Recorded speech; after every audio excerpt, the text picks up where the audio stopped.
Is there anything else you wanted to cover? Talk about your Islam, if you don't mind. Yeah, brother. I see the Quran is on the desk. Talk about what Islam has done for you. Well, you know, Islam has definitely has changed my life. I think one of the things that I tell a lot of these dudes is that they should be glad that I'm Muslim, because I believe that was a mercy from Allah of that. Because if they'd have caught me in my time of Jahiliyyah, it would have definitely be a rough time for a lot of these dudes. Because that only has showed me that I really must deal with dudes the way that, you know, I want them to deal with me. And knowing that if I deal with a lot of these guys unjustly, and see, this is also a game of cutthroat. And that's one of the things that I refuse to do. Like, I refuse to take a dude publishing. Like, some of these dudes are just gank they publishing and don't. I refuse to do that, because I know at the long run, you don't win by being unjust, you know, unjust to people. So, you know, those are the kind of things that Islam has taught me, man. And truly, like it says in the Quran, it says that, you know, an injury is, you know, you must give an injury equal to an injury that happens to you. You know what I'm saying? But if you forgive, that is better. You know what I'm saying? So a lot of time I take that approach when it comes to these dudes, because, you know, I really know that a lot of these dudes don't really have certain principles. You know what I'm saying? So, you know, that's what the Islam has basically, and it's hard. It's hard to really practice the Islam while you in the industry, because there's so much things that I wouldn't say that you compromise. However, it's just that there's a lot of things you have to deal with, man, that you know is kind of wrong. You know what I'm saying? But you try to there's no real less of an evil, but you just try not to go as far deep and get lost in the midst of that wickedness or that evil or that ignorance that it may have. You know what I'm saying? So it's a type of thing where, you know, the Islam has definitely, to me, has made me be more humble toward a lot of these dudes who I probably would have, in my prime, would have probably been slapping them. You know, they would have definitely seen my gun, you know what I'm saying, or felt my gun without a doubt, you know, with the level of disrespect that a lot of these dudes show. And that I think that the Islam has definitely calmed me down. When did it come into your life? Basically been Muslim now for about 12, 13 years now. You know, 12, 13 years.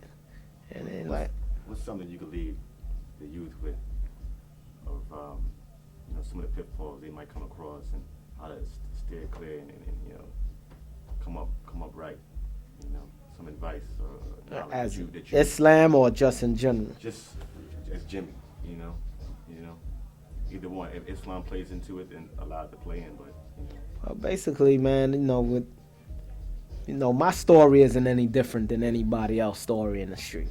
If I told you my story, you could interview 100 dudes and they would have similar stories, because all of us basically come from the same kind of hoods, even if it's Manhattan or Brooklyn or Bronx or whatever.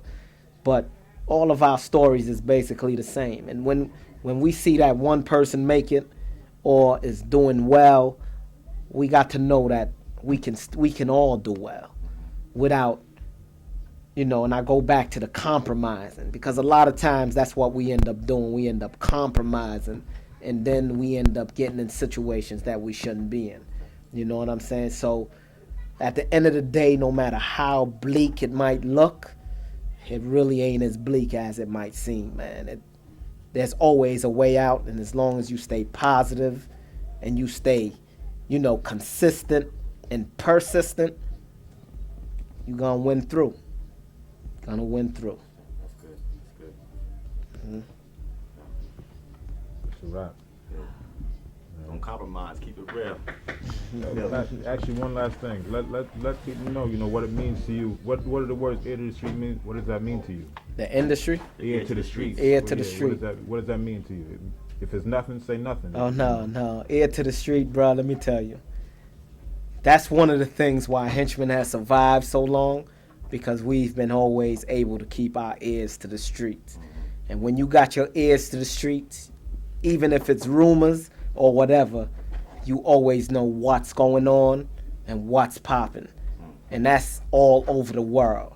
Once you got your ears to the streets, if it be folklore, there's always some truth to it. If it be a rumor or if it be the truth, usually everything come through the street. So when you got ears to the street, you know everything that's going on. Thank you very much. Appreciate that.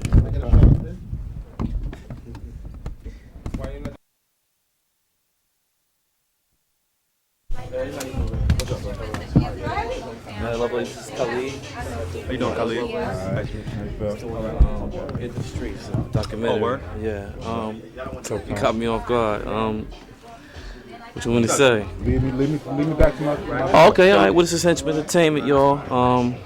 Into the streets. We got our ears to the street, but this is how we keep it to the street with the artists. We keep them up here in the lab, you know what I'm saying, being creative. They real competitive, and that's really how we do it up here. We keep them, you know, going at each other in a way that is critical and they can grow from, and constructive, that is, you know what I'm saying? And, you know, our producers are here, and the synergy we create between them, hearing the tracks and building tracks around the artists and vice versa is how we get the, you know, the hits out of here. So we kind of sit with the producers and kind of show them where they should grow, show the artists where they should go, and build it from the ground up. So it's really a two-studio facility. We got the A room where we do, you know, the major recording off the reel and everything else, and the B room where the pre-production happens. And it's a bigger room in terms of space, and the artists usually go up in there and spit. Then we got the green room up front, you know, satellite TV, whatever else, and, you know, our office and vending machines, whatever. And the 2 offices up front, we take care of the, you know, administrative thing and everything. So we're gonna walk through here. And show you Let me just get my soda. my man right here, come on. Yeah, we're gonna get a whole segment of him after we finish You all right? up in here. My shit ain't working?